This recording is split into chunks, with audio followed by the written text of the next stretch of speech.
We got to get your prediction really quick for the Jake Paul versus AJ fight. I say whatever the script says. I think it's scripted. You know what I mean? I just, for me, it's like, I don't know no other man that would be 215 and fight a guy 250 but me.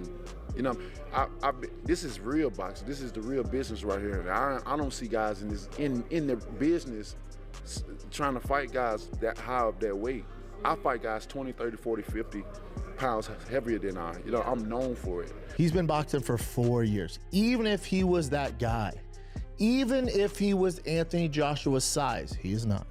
But even if you take all that into account, where he's God's gift of boxing, he's the same size as Anthony Joshua, in the 4 years that he's been boxing, there are not enough hours in the day to make up the gap in experience and talent between Jake Paul and Anthony Joshua. With each passing day, the circumstances are getting worse for Jake Paul showbiz. The adult recently made a revelation that Jake Paul could potentially face more violence from Anthony Joshua than he has planned for himself. The reason for this is quite obvious, as Anthony Joshua is not merely fighting Jake Paul. He has a serious message to convey before his match with Tyson Fury in the year 2026. The entire scenario has seen a dramatic shift for Joshua, who is no longer coming to fight in a playful environment. This is what makes this situation so scary for Jake Paul.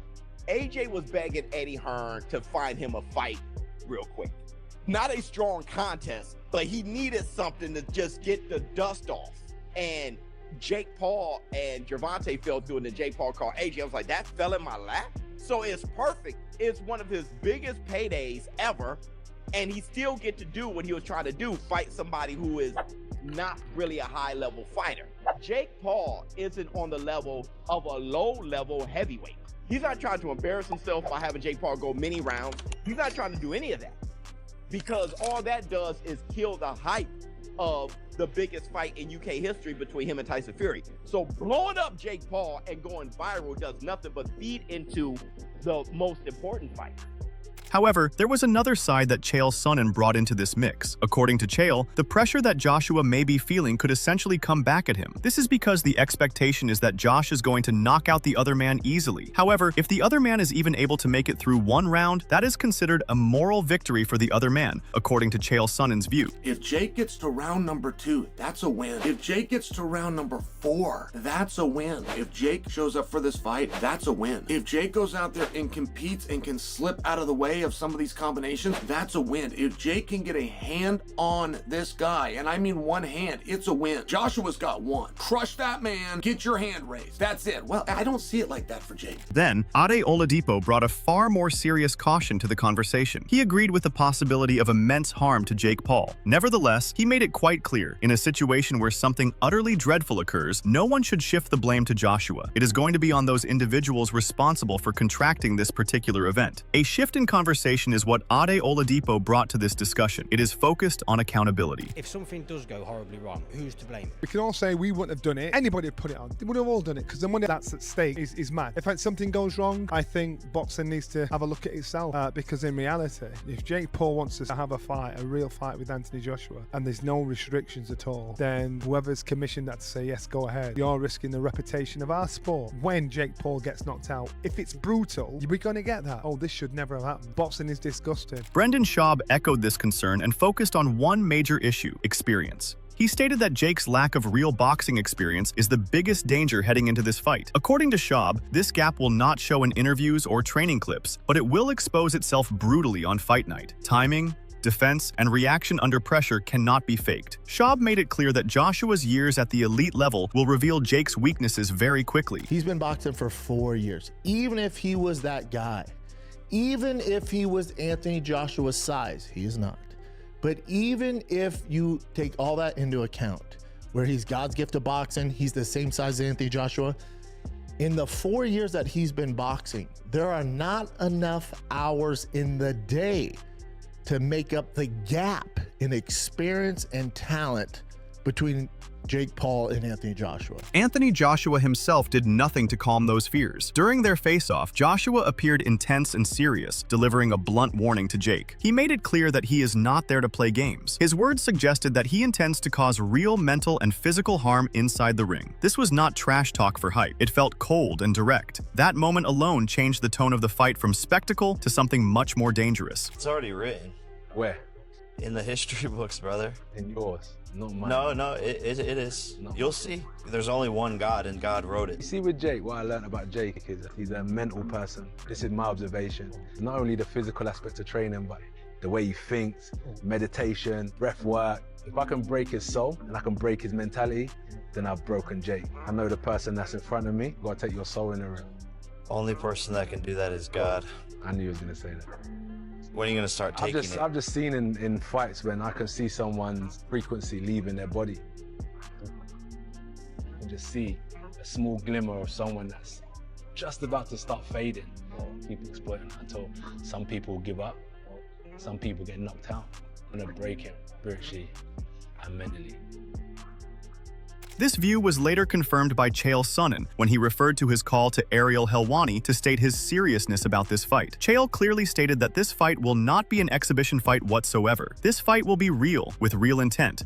And Joshua will not fall short with punches if he decides to fight to his capacity, which would be unlike any fight Jake has ever been in up till now. With that said, what are the rules going to be? Bigger gloves, just for example, 2-minute rounds, just for example. Like, what are the rules going to be? And while those two boys may go out there and fight, you can have a perception issue based on what the agreed rules for the exhibition are. And Ariel said, no, Chael, you got this all wrong. He said that it's a straight up fight. It is sanctioned. There are no special rules. There are no special gloves. And I said, Ariel, is it just me, or is this amazing that Jake is doing this? Tommy Fury also got into the action. He had something to say about all of this. He reminded everyone that he knows he cannot be beat by Jake. He is well below what Joshua is. He then wondered what Jake is expecting in going against a former unified heavyweight champion. His message was quite simple, and one that was hard to argue. He said that since Jake had trouble beating him, Joshua is from a whole different world. But if I can beat Jake Paul, then excuse my French, what the fuck is Anthony Joshua going to do to Jake Paul? I think my dad said that AJ could beat him with his prick, and I completely will back that up. Even if AJ had a broken arm in there, it still wouldn't go past a minute. To be quite honest with you, and as a safety aspect, there's no way that fight can go ahead. At the end of the day, my God, how good does it make me look? He gets beat by Jake Paul. Well, that automatically makes me 2-time heavyweight champion of the world, doesn't it? There's no proper way. I've got to laugh about it. How are we even talking about this? He got his nut boxed off by me a little over 2 years ago, and now all of a sudden he's talking about fighting Anthony Joshua. It's like, come on. Like, you can't be serious. You can't beat me. I'm not Anthony Joshua, am I? So it's just ludicrous. It really is. Tony Bellew shared a similar opinion but framed it psychologically. He said Jake Paul is far too deep in his own confidence bubble. According to Bellew, Jake will only understand the seriousness of the situation once he steps into the ring with Joshua. At that moment, reality will hit hard. Bellew implied that confidence built on wins against non-elite fighters does not translate against real champions. His words painted this fight as a harsh awakening rather than a contest. Have you made peace with it? Because I've never seen someone so animated over this fight. It's insane. It's madness, but no one can knock Josh because it's just madness. I can't get my head around it, mate. I just don't believe he is going to be in the ring facing Josh with 10-ounce gloves on. When he touches him for the first time with a pair of 10-ounce gloves on, he's going to get the fright of his life. Joe Rogan also recently chimed in with a serious breakdown, giving major props to Joshua's monstrous punching power and explaining exactly why this matchup could turn into a nightmare for Jake. He emphasized that Joshua hits with heavyweight force, the type of power that ends careers and changes fighters permanently. With the size gap, experience gap, and physical danger involved, Rogan thinks Jake might be walking into the most dangerous moment of his entire boxing life. Problems. That guy, he just has to touch you once. Shit's going down. He's so different than anybody else in the division. Like, he knocks everybody out. Everybody hits hard. They all hit hard. But that fucking shit down. dude hits hard.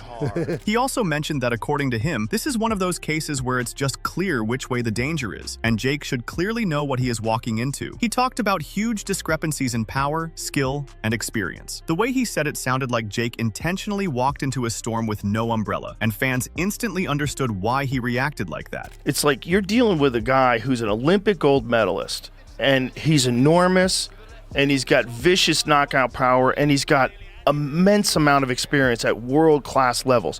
Just think about what we said earlier. Fought Usyk twice, fought Andy Ruiz twice. Rogan went on to explain that Joshua cutting weight doesn't make him weaker, it makes him scarier. Dropping weight, he said, means Joshua will become much faster, and that combination of speed with heavyweight punching power is super dangerous. Rogan said people don't realize how terrifying a lighter and sharper Joshua could be. He said that cutting the weight won't slow Joshua down one bit, but rather give him better movement, timing, and an even higher chance of finishing Jake early. It ain't gonna matter.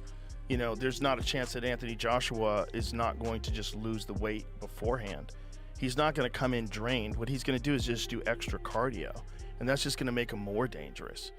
He's gonna be terrifying, and he's gonna have a lot to prove. He's gonna be very angry that Jake Paul wants to fight him. Simon Jordan gave a colder, more business-focused verdict. He stated that both fighters know exactly what they signed up for, and whatever happens is on them. According to Jordan, this is not true sport. This is entertainment. He argued that boxing purity no longer applies here. This framing removed emotion from the debate and replaced it with consent and commerce. While uncomfortable, his view highlighted how modern combat sports are increasingly driven by spectacle over tradition. The only legitimization of boxing that comes into this conversation is because Anthony Joshua was a two-time heavyweight champion of the world.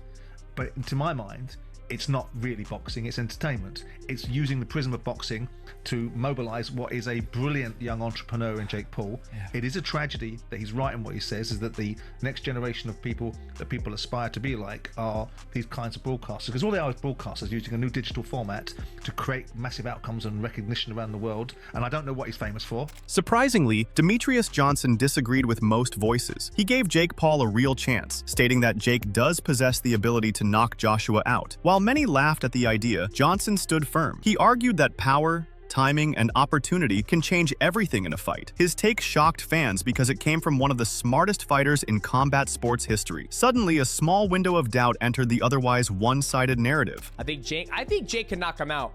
Okay, I'm gonna go on record right now. Okay. Wow. I think Anthony Joshua has been knocked out by some weird ass shots before. Andy Ruiz, Dubois knocked him out with a short overhand right? Yep. Jake Paul can land one of those shots.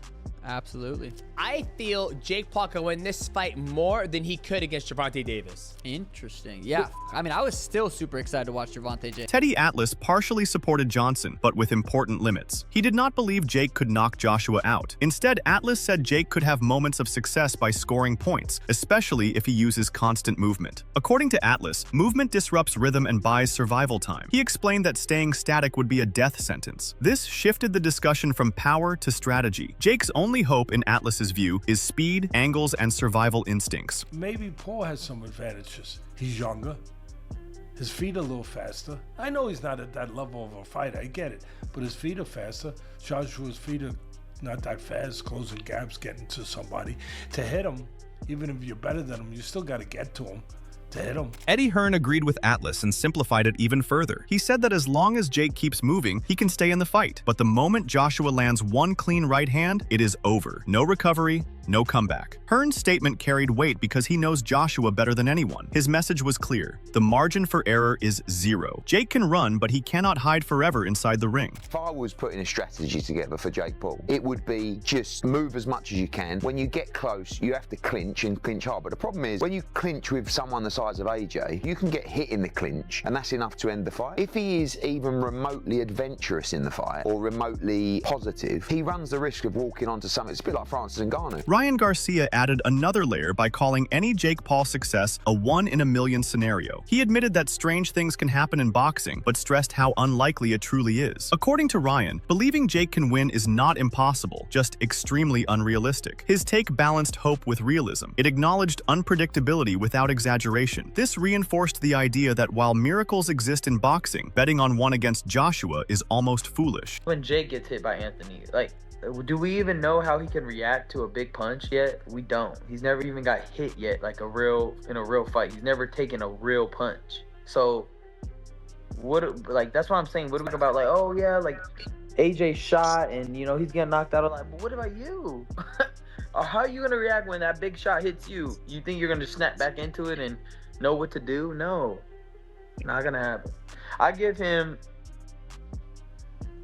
out of 1,000,000 times if they fought, honest to God, I think he could win maybe 1 out of the 1,000,000 times they fought. Deontay Wilder did not dismiss Jake's chances either, but he offered a darker explanation. He suggested that if Jake manages to succeed, it would likely be because the fight is scripted. Wilder openly admitted that he believes this fight may be controlled behind the scenes. His words reignited conspiracy theories and mistrust. While controversial, his opinion resonated with fans who already doubt influencer boxing. It added suspicion to an already tense and divided conversation. We got to get your prediction really quick for the Jake Paul versus AJ fight. I say whatever the script says. I think it's scripted. You know what I mean? I just, for me, it's like, I don't know no other man that would be 215 and fight a guy 250 but me. This is real boxing. This is the real business right here. I don't see guys in the business trying to fight guys that high up their weight. I fight guys 20, 30, 40, 50 pounds heavier than I'm known for it. Dana White was one of the earliest voices to comment on this matchup, and his stance has not changed. He called the fight a bad idea from the very beginning. Dana dismissed the concept entirely, warning that it risks serious harm and damages combat sports credibility. His early criticism now feels more relevant than ever. Yeah, and did you see the fight that's reportedly being worked on for December 19th in Miami? Did I see the fight being worked on December 19th in Miami? Yeah. No. Did you know which fight I'm talking about? No. Fair enough. Jake Paul, Joshua. Oh, Jesus. That's a bad idea. That's a bad idea. But let me tell you what, a lot of people watch that one. Will you watch it? Sure. You know what everybody's tuning in for on that one. Then I think everybody's going to get what they've finally been waiting for. With opinions clashing from all sides, one thing is clear. This fight is no longer a joke. It is dangerous, controversial, and impossible to ignore. For a faster-paced analysis and in-depth discussion of the biggest combat sport debates, subscribe to the channel.